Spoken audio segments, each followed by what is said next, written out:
Reliability is never subjective when it comes to guns. Some firearms out there are just built differently, especially from a reliability and durability standpoint. These are the very guns that can push through at least 2,000 without zero goddamn hiccups. What's up, everyone? This is your host, Ted from Line 45, and today I am going to introduce to you a list of guns with insane reliability to the point that jamming is not in their vocabulary. Before anything else, let me do this quick plug. Hit the like and subscribe buttons, all the buttons that you can see below. Don't forget to leave a comment too. I know it feels like a hassle, but those things help my channel a lot. Now let's get back to the good stuff. Heckler & Koch VP9. I think it's safe to say that the VP9 is one of the most solid striker-fired pistols ever built, and I don't say that lightly. I've shot pretty much everything out there over the years, and the HK VP9 has easily earned its spot in my carry and training rotation. It's the kind of gun you trust to just run, no matter what you throw at it. First off, this thing's built like a German tank in pistol form. The barrel is cold hammer-forged, made from cannon-grade steel, and has polygonal rifling. That's Hong Kong's bread and butter. It gives you a tighter gas seal, less fouling, and way better barrel life. I'm not talking 5,000 or 10,000 rounds. These barrels have been pushed to over 60,000 rounds in testing, and they're still grouping. You're not burning one out anytime soon, even if you shoot every weekend. The slide is nitrocarburized, which is just a fancy way of saying it's damn near bulletproof when it comes to rust, wear, and finish damage. It doesn't flake, doesn't chip, it just stays slick and durable. And the polymer frame is not cheap feeling like some of the budget stuff out there. It's stiff, well-contoured, and strong enough to take a beating. Plus, the integrated Picatinny rail up front can handle a full-size weapons light without warping or cracking. I've run a Surefire X300 on mine with zero flex. One of the things I love is the recoil spring setup. HK uses a flat-wire, dual captive spring, and it's buttery smooth. The gun cycle's clean, even when it's dirty or dry. It absorbs recoil well, resets fast, and just keeps moving. And the trigger? Man, for a factory striker, it's one of the best I've felt. It's around 5.2 pounds, with a clean wall and short reset. It's consistent, and that consistency makes a difference when you're sending hundreds of rounds downrange in a single session.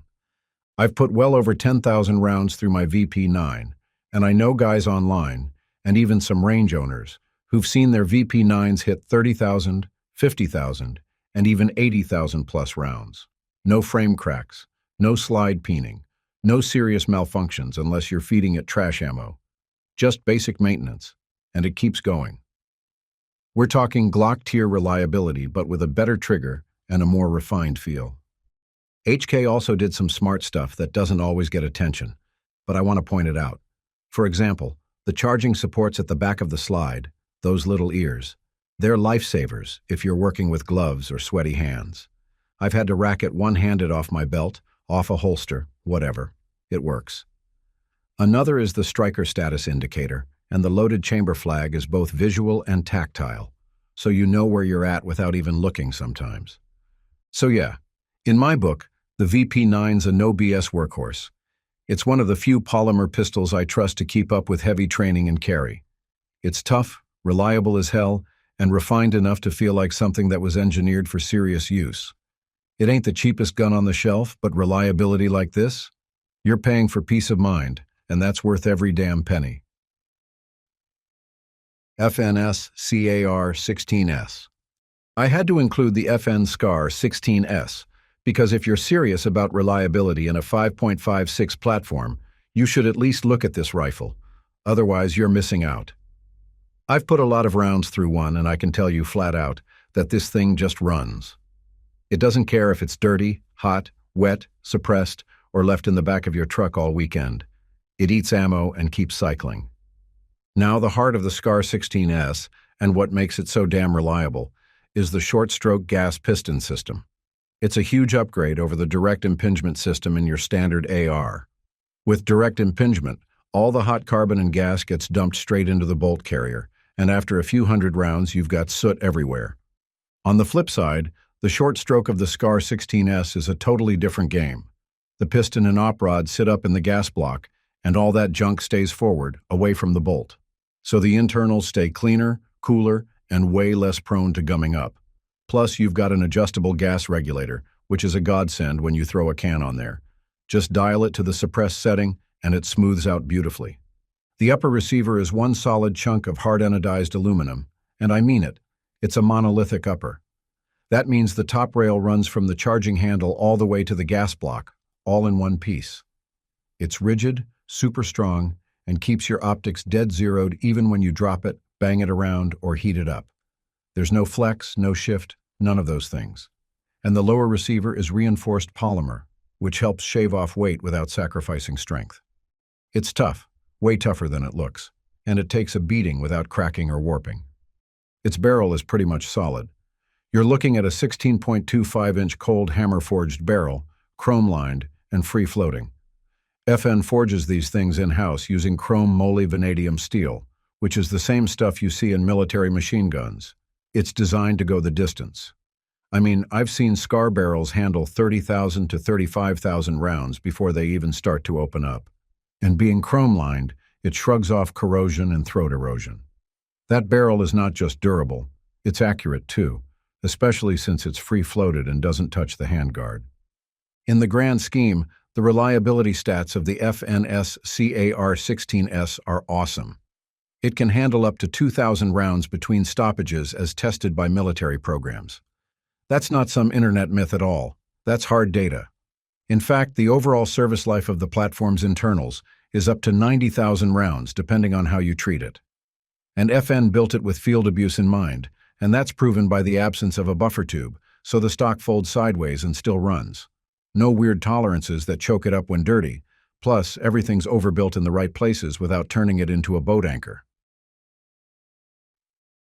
Heckler & Koch HK416. Let me put it this way. If I had to pick one rifle to take into a fight where my life depended on it, the HK416 would be at the top of my list with no hesitation. This thing was built for war. I'm not talking about range day reliability or babying your rifle after every mag. I mean real-world, beat-to-hell kind of reliability. That's where the 416 shines, and it's why top-tier units all over the world trust it when everything's on the line. So what makes it so bulletproof? Well, there are a lot of things to talk about, but it certainly starts with the gas system. The 416 ditches the old-school direct impingement setup you see on most ARs and replaces it with a short-stroke gas piston system, lifted right out of the G36 playbook. You've got a solid op rod and piston up at the gas block that knocks the carrier back without venting all that hot, dirty gas straight into the upper receiver. That means way less carbon buildup, way less heat where it doesn't belong, and a gun that stays cleaner and cooler a hell of a lot longer than a standard M4. It's not just cleaner, it's combat cleaner, like you can actually run it hard without it choking halfway through a mag dump in a sandstorm. Now, the bolt carrier group is a whole different animal too. It's not some off-the-shelf AR bolt. HK overbuilt it with chrome lining, vent holes, and reinforced cam tracks. You've got a high-strength steel bolt that holds up under full auto abuse, and the extractor setup is solid as hell. I've seen these bolts go tens of thousands of rounds in full auto-suppressed setups and still keep running.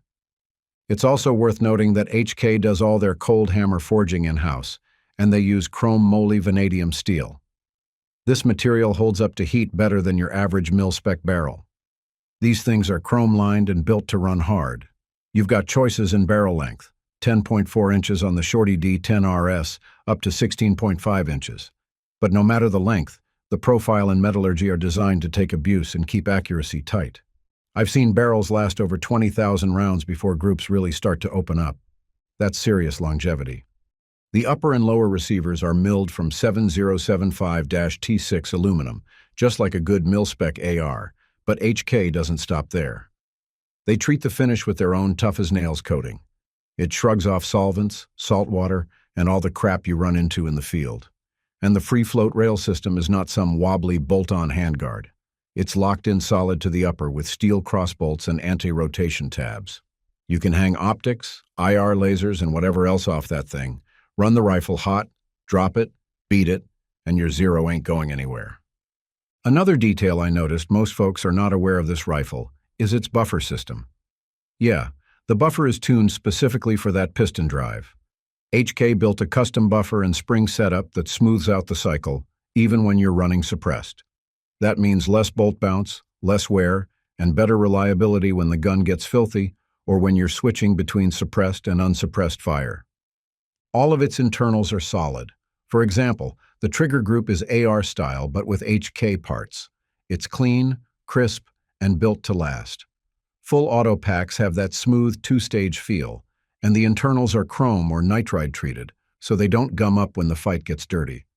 The charging handle is rock solid too, no flex, no wobble, and the mag well is just slightly flared to help you get fast reloads under pressure. And look, all this engineering is cool, but what seals the deal for me is how the HK416 performs in the field. It's not just hype. Navy SEALs used it on Operation Neptune Spear, and it's now in the hands of elite units like Germany's KSK, France's GIGN, and Norway's Special Forces. The feedback is always the same. This rifle runs. Doesn't matter if you're in the desert, the jungle, or the Arctic. It will just cycle anyway. Glock 17/Glock 19. You may hate Glock guns, such as the Glock 17 and 19, but you can't gloss over the fact that they were built with one mission alone, and that is to survive anything and keep firing. What makes them so reliable? First off, Glock's safe action system is a big part of it. It has 3 passive safeties, one on the trigger itself, a firing pin block, and a drop safety. No external thumb safety to mess with, and nothing to snag or forget under stress. It's all internal and resets after every shot. That simplicity right there is definitely impressive. Less stuff to fail means more confidence it'll go bang when it needs to. Meanwhile, the slide and barrel of these 2 Glocks are certainly solid. Both are made from tough-ass steel that's been through a nitriding process. Early generations used Tenifer, while newer ones use NDLC coating. Either way, we're talking crazy hard surface treatment that resists rust and wear efficiently. You can sweat on it, dunk it in salt water, toss it in the dirt, yet it can keep on trucking. Of course, its cold hammer-forged barrel is built to last tens of thousands of rounds. It has polygonal rifling, too, which seals better around the bullet and cuts down on fouling. I mean, if you have shot a Glock before, you'll notice less crap building up inside their barrels compared to traditional rifling, and that pays off big time in reliability. The frame is classic Glock. It's a polymer reinforced with fiberglass. Sounds basic, but this stuff is no joke. It's lightweight, won't rust, and can take a beating without cracking. It shrugs off drops, heat, cold, you name it. Glock calls it polymer too, and it's been field-proven for decades now. You won't find any external safeties or decockers cluttering it up either. That minimalist design is part of what makes it so damn dependable. Starting with the Gen 4s, Glock has already added a dual recoil spring. That was a smart move. It cuts down felt recoil and spreads out the wear and tear across the system. You can feel the smoother cycling, especially during rapid fire, and it holds up better over time, as fewer parts getting beat up equals more rounds before anything needs replacing. Inside the guns, there's not a whole lot going on, and that's what makes them work. We're talking about 34 parts total, and they're made to drop in without hand fitting. Stuff like the locking block, trigger bar, and connector are all hardened steel, and they're treated to resist corrosion, just like the slide. Everything inside runs smooth because Glock built them with just the right tolerances. Tight enough for accuracy, but loose enough to keep working when they're dirty. I think you are probably aware how these pistols have been absolutely brutalized in testing. I'm talking buried in sand, frozen, soaked in water, run dry with thousands of rounds, and they just keep going. The old Chuck Taylor 10,000 round test is legendary, and modern endurance runs have seen Glocks clear well past 10,000 rounds between stoppages. I've personally seen rental range G17 with 80,000 plus rounds that still run like they're new. Zastava Zpap M70. If there's one AK I trust to just keep running no matter what, it's the Zastava Zpap M70. I've owned a lot of AKs over the years, from Romanian and Polish down to some kit builds, and they're all fine in their own ways. But the Zpap is built like a damn tank, and it doesn't just look tough, it runs hard and doesn't stop. I mean it. You don't have to baby this rifle. It thrives on heat, grime, and abuse. The first thing that sold me on it is its 1.5mm stamped receiver. Most AKs out there use 1mm. And yeah, that's technically the standard spec. But this Zastava has extra beef where it counts. That thicker steel gives the whole rifle more rigidity, especially when it's hot from rapid fire or if you're banging it around in classes or rough terrain. Pair that with the RPK-style bulged front trunnion, and you've got a gun that's just flat-out overbuilt. That trunnion is massive.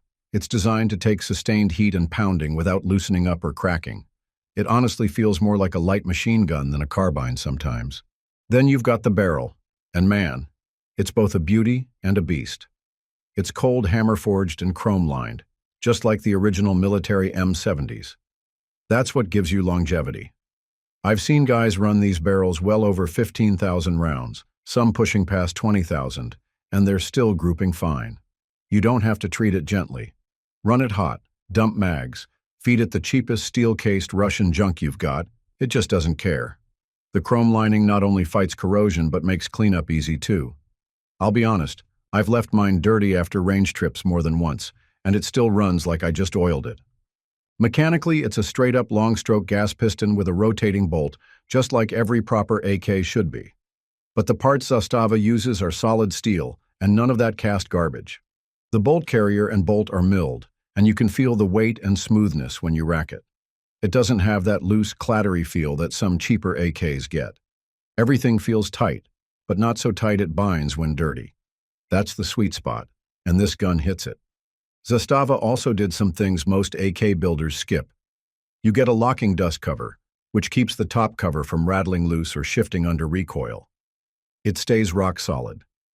The safety lever has a bolt hold-open notch too, which is way more useful than people think.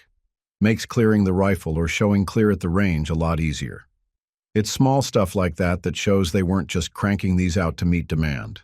Heck, they actually gave a damn. As far as how reliable it is, well, let me put it like this.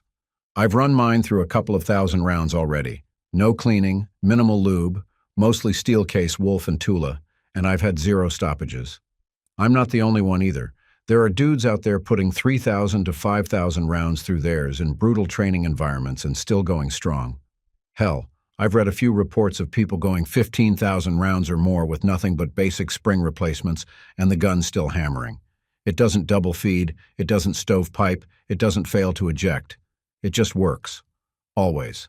And yeah, it's a bit heavier than some AKMs because of the extra material, but I'll trade a little weight for a lot of strength any day. You can beat the hell out of this thing, slam it into barricades, toss it in the mud, leave it wet overnight, and when you pick it back up, you know it'll fire. It's that kind of gun.